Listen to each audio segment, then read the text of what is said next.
RFM Soir, il est 22h à Tivaouane dans la région de Thiès et c'est l'heure du journal. Le plan hors sec alors que l'on s'achemine vers la fin, Rufisque lutte encore contre les eaux de pluie. Plusieurs maisons sont toujours englouties.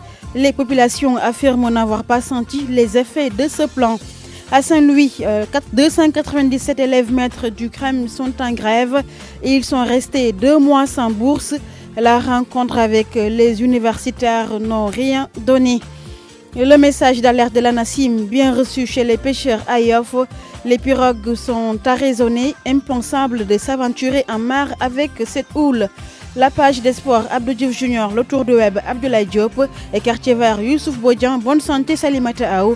La chronique du jeudi Abdoulaye Ndiaye. Bienvenue à toutes et à tous. Bonsoir à toutes et à tous. Collision entre un bus de transport en partance pour Tivaouane et un véhicule particulier à Saint-Louis. Bilan 1 mort, 8 blessés, dont 4 dans un état grave cet après-midi.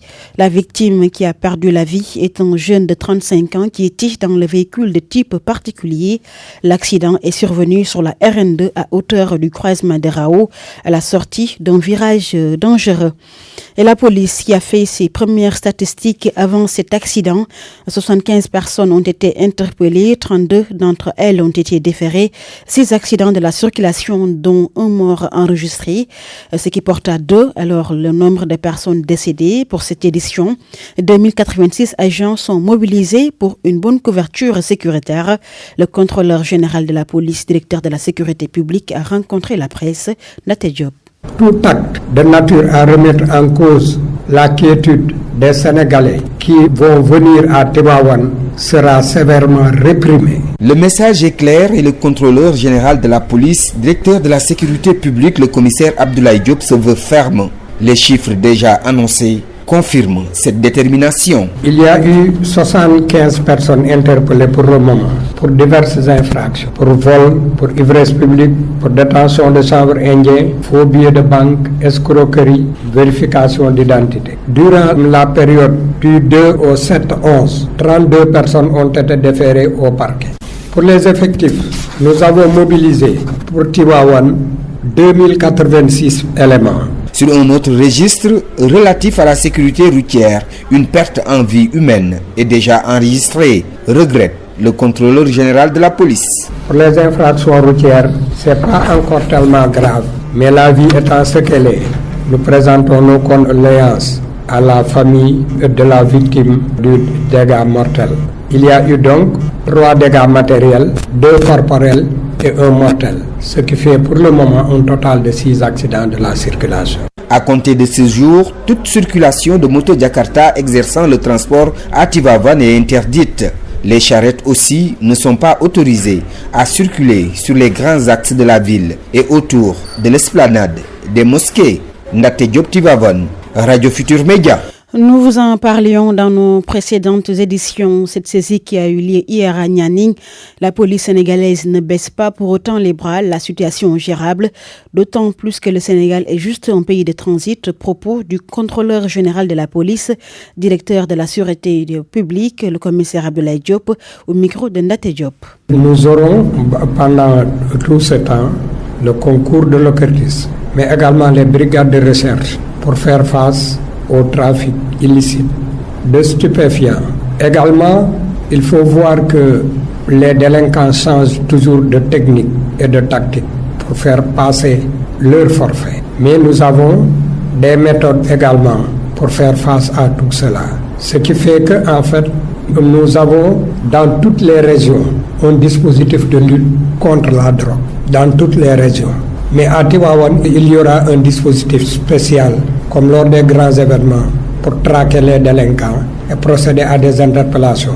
Pour le problème des drogues, le monde évolue et la drogue, ça génère beaucoup de milliards. Ce qui fait que les narcotrafiquants mettent les moyens pour faire passer leurs marchandises un peu partout. Mais le Sénégal fait partie des rares pays où ça peut prospérer. C'est des points de passage. Ça vient d'autres pays. Ça passe par le Sénégal parfois. Mais les résultats sont là. Vraiment, les forces de l'ordre mettent le paquet pour endiguer le phénomène, qui ne peut pas disparaître d'un jour à l'autre, mais qui peut être réduit à des proportions quand même gérables.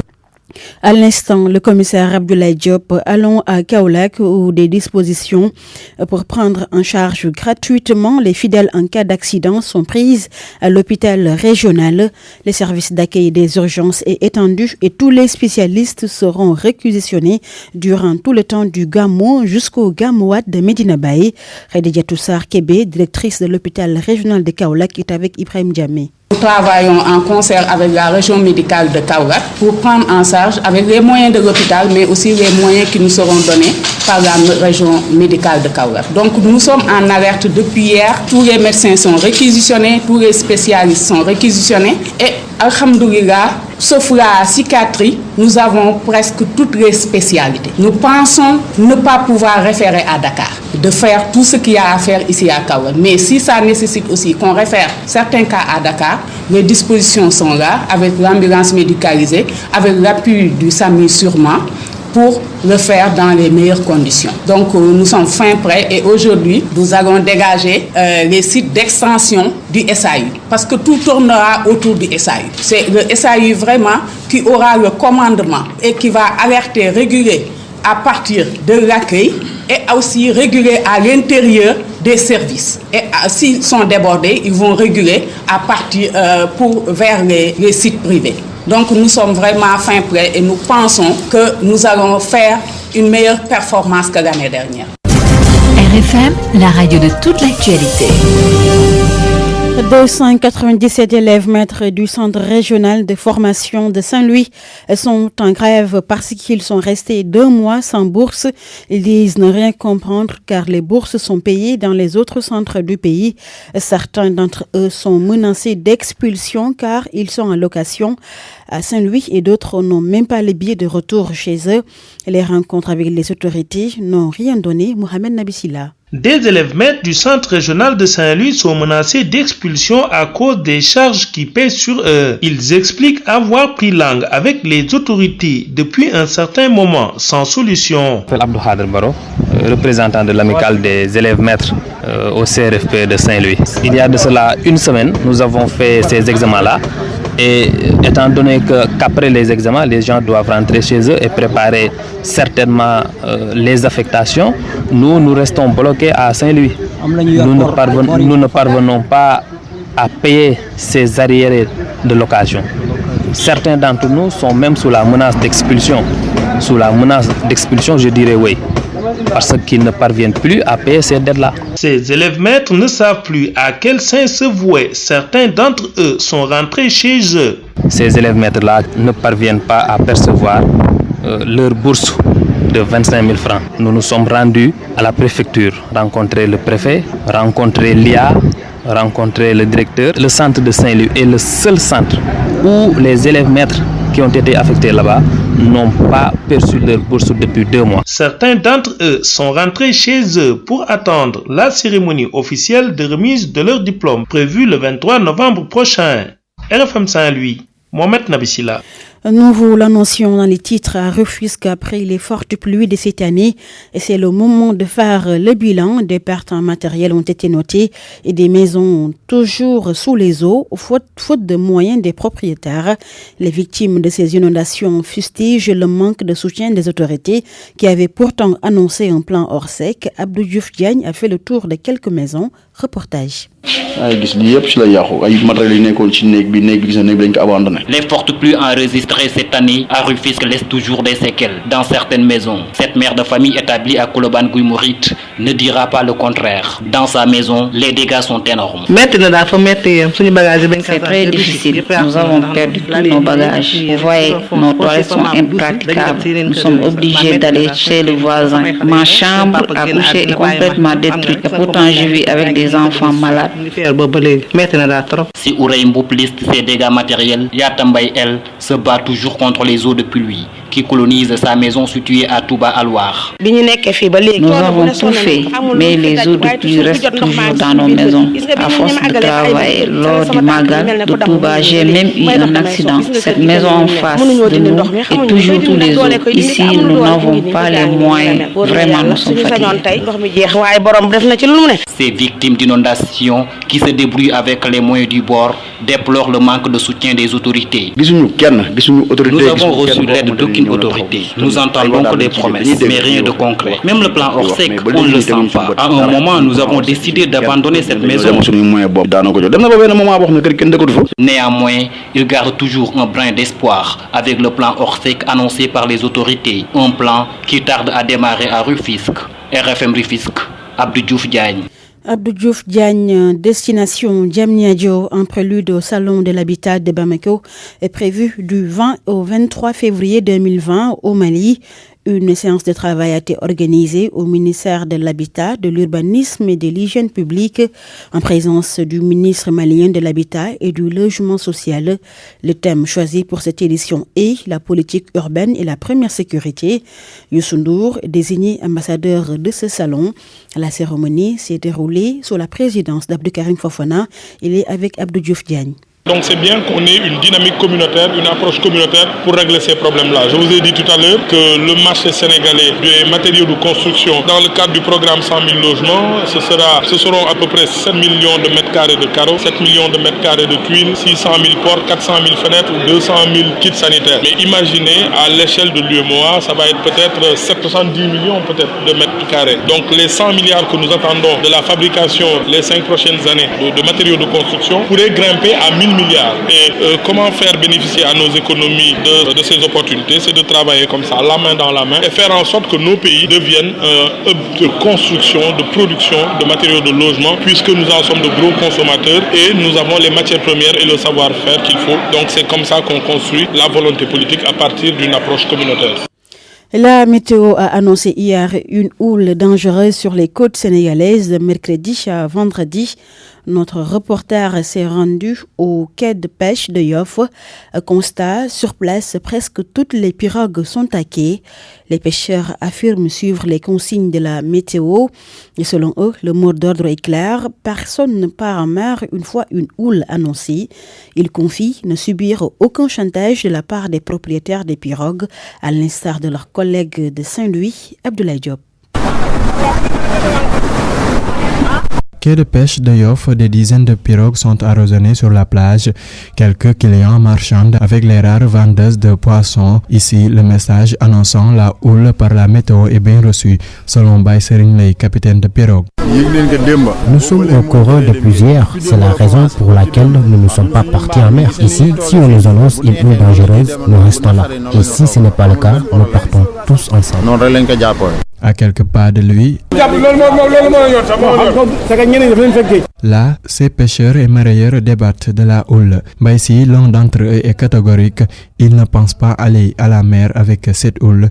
Il se fie aux prévisions de la météo. Si la météo annonce une houle, même si on me paie 1 milliard, je ne vais pas me rendre en mer. Ma vie est plus précieuse. On t'annonce une houle et tu insistes pour de l'argent, alors que tu peux y perdre la vie. Thierno Mbeng prend toujours le temps de s'informer. Nous prenons le temps de bien s'informer sur la houle avant d'aller en mer. Nos vies valent mieux qu'un poisson. On ne risque pas nos vies pour le plaisir des vendeurs. La météo a annoncé une houle dangereuse sur les côtes sénégalaises de mercredi à vendredi. Au quai de pêche de Yoff, la consigne est bien suivie pour nos interlocuteurs. Aucun chantage de la part des propriétaires de pirogues ne sera accepté. Abdoulaye Diop, 22h15. Merci de choisir la RFM pour vous informer. RFM 94.0, la radio en puissance. Aïssata Tall Sall, nommé envoyé spécial du président de la République. L'édile de Podor occupe ce poste précédemment occupé par Aminata Touré. Elle est désormais présidente du Conseil économique, social et environnemental. Le chargé des élections du Parti démocratique sénégalais sur le report des élections locales en 2021, Dr Cheikh Dieng, déchire l'amendement du ministre de l'Intérieur qui proroge le mandat des élus locaux. Le maire de la commune de Djiddah Thiaroye Kao dénonce et regrette ainsi une décision opportuniste qui laisse entrevoir que la coalition présidentielle n'est pas encore prête à affronter l'opposition dans les scrutins locaux. Dr Cheikh Dieng s'exprimait cet après-midi en marge de l'inauguration d'une place publique dans sa commune d'Ongoka. Le report des élections locales fixé par le ministre de l'Intérieur au plus tard le 28 mars 2021 n'est pas du goût du chargé des élections au Parti démocratique sénégalais. Dr Cheikh Dieng exprime sa désapprobation et déchire l'amendement de Ali Ngouille Ndiaye. Nous sommes dans un système électif où les mandats, quand ils sont épuisés, doivent être retournés au peuple qui est seul détenteur de sa souveraineté. Je regrette, je condamne cette décision du ministre de l'Intérieur. La coalition au pouvoir est en décomposition politique avancée, ils ne sont pas prêts. Et c'est ça qui est dommage, que les élections soient définies en fonction de l'opportunité politique pour le parti au pouvoir. Au quartier Aïnoumane, le maire de la commune de Djiddah Thiaroye Kao est venu inaugurer la place publique Cheikh Mouhidoune Abdoulaye Ba, un espace dédié à l'épanouissement des jeunes. Un espace également d'éducation parce qu'il est équipé d'un wifi gratuit. Nous avons réalisé donc cet espace pour il ne faut pas que je me trompe. Il faut que je pose la question aux financiers. Donc, Anaki. Vous ne savez pas le coût de la réalisation? Non, doucement. Anamo, le coût de base c'est combien? C'est 10 millions. Voilà. Je ne voulais pas me tromper sur le chiffre, mais c'est un coût pour 10 millions exactement. Et nous avons été accompagnés par des techniciens de l'école polytechnique de Thiès qui nous ont aidés à encadrer le coût. Par ailleurs, Cheikh Dieng rassure ses administrés que l'institution municipale se porte bien. Nongaka Pikine, RFM. Pape Massata Diack entendu à nouveau par le doyen des juges, une audition dans le cadre de la corruption présumée au niveau de l'IDESAF. Selon son avocat maître Moussa Sarr, Pape Massata Diack a répondu à toutes les questions du doyen des juges et a d'ailleurs apporté des preuves.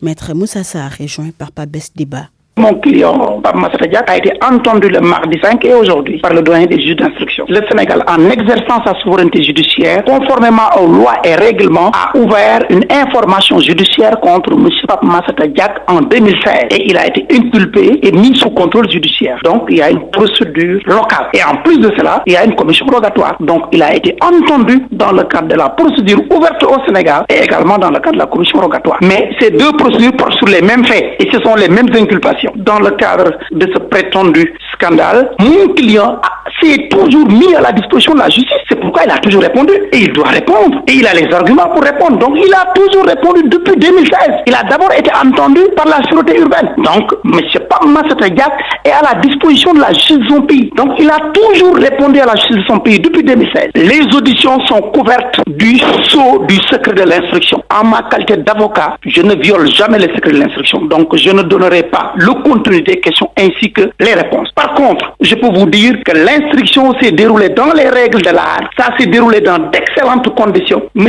Pape Massata Diack a contesté tous les chefs d'inculpation, a répondu à toutes les questions et produit toutes les pièces pour prouver son innocence.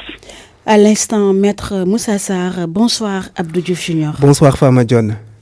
RFM Sport.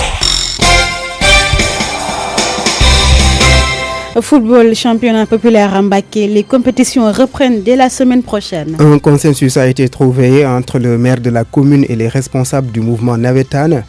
Le stade El Hadji Ibrahima Gueye sera ouvert pour la suite de la saison. Il nécessitera tout de même quelques aménagements. Marema Diop.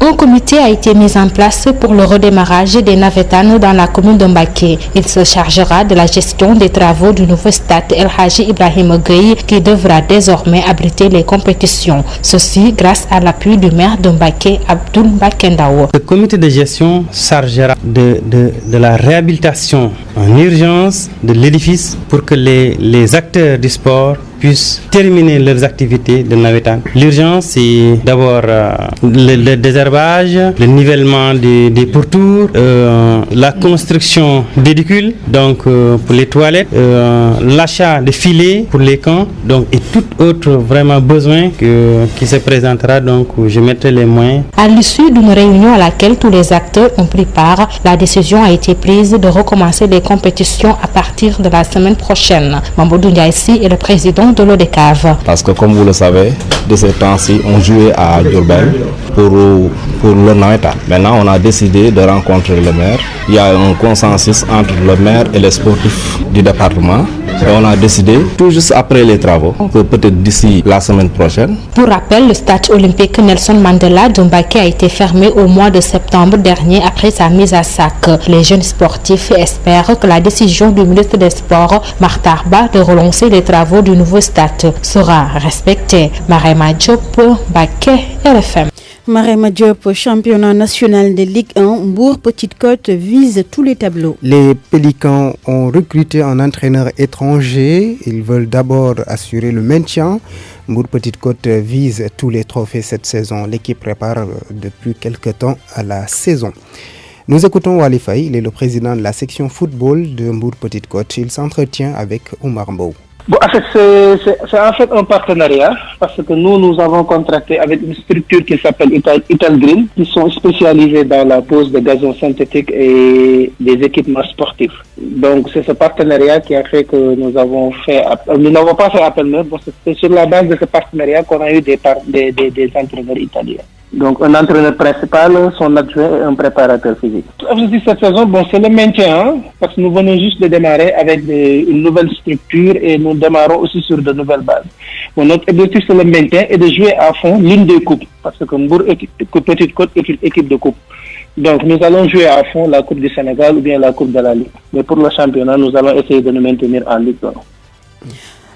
Football Europa League, Mbaye Niang et Edouard Mendy éliminés dès la 4e journée. Rennes ne passera pas la phase de groupe. Le club breton a été battu en Roumanie par Cluj. L'attaquant sénégalais Mbaye Niang, titulaire, n'a pas pu aider ses coéquipiers à rattraper le retard d'un but. Un but encaissé à la 86e minute et qui relègue Rennes à 8 points de retard de son bourreau du jour et à 9 points du Celtic Glasgow. Rennes est donc éliminé ce jeudi en l'absence de son gardien sénégalais Edouard Mendy. Dans ce même groupe E, Lazio Rome 1, Celtic Glasgow 2. Groupe A, Dunledge qui a reçu et a sévèrement perdu face au Séville. Le FC Séville, décidément spécialiste de cette Europa League qui a donc battu 5 buts à 2. Le FC Dunledge. FC Bâle 2, Getafe 1, Manchester United qui reçoit et qui bat le Partizan Belgrade 3 buts à 0. Alkmaar est allé s'imposer de façon plutôt extraordinaire à Astana 5 buts à 0 à l'extérieur. Alexandria et Saint-Etienne se sont partagés les points depuis partout. Le Espagnol Barcelone n'a pas du tout été tendre avec ses hôtes du jour. C'est plutôt Ludogorets qui a perdu lourdement en Espagne, 0 but à 6.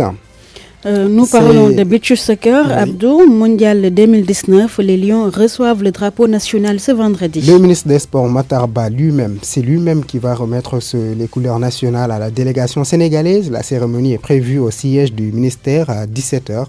Le Sénégal va participer à la Coupe du Monde 2019 de beach soccer prévue au Paraguay du 21 novembre au 1er décembre prochain. Le Sénégal partage sa poule C avec la Russie, la Biélorussie et les Émirats arabes unis. Nous parlons cyclisme, sécurité au Tour du Sénégal 2019. La gendarmerie rassure. Les hommes en bleu promettent de prendre toutes les dispositions pour sécuriser le circuit. Un protocole a été signé entre la gendarmerie, bien sûr, et la Fédération sénégalaise de cyclisme. Le président de la fédération n'est pas pour autant rassuré quant à la participation du Sénégal. Oumar Mbow a suivi la signature du protocole entre la gendarmerie et la Fédération de cyclisme. Durant toute la période couvrant le Tour du Sénégal, la gendarmerie s'engage à la prévention des accidents de la circulation. L'édition 2019 du Tour du Sénégal de cyclisme va être bien sécurisée. Les assurances sont du commandant en second de la gendarmerie nationale. Pour Jean-Baptiste Tine, toutes les mesures sont prises. C'est d'abord des moyens humains, aussi bien qui partent de Dakar que ceux qui sont dans les régions qui seront traversées par le Tour. Il y a des moyens matériels qui vont de nos aéronefs aux motocyclettes, les véhicules 4x4 d'escorte, ainsi que des moyens plus lourds comme bus, porte-chars pour transporter les matériels Total.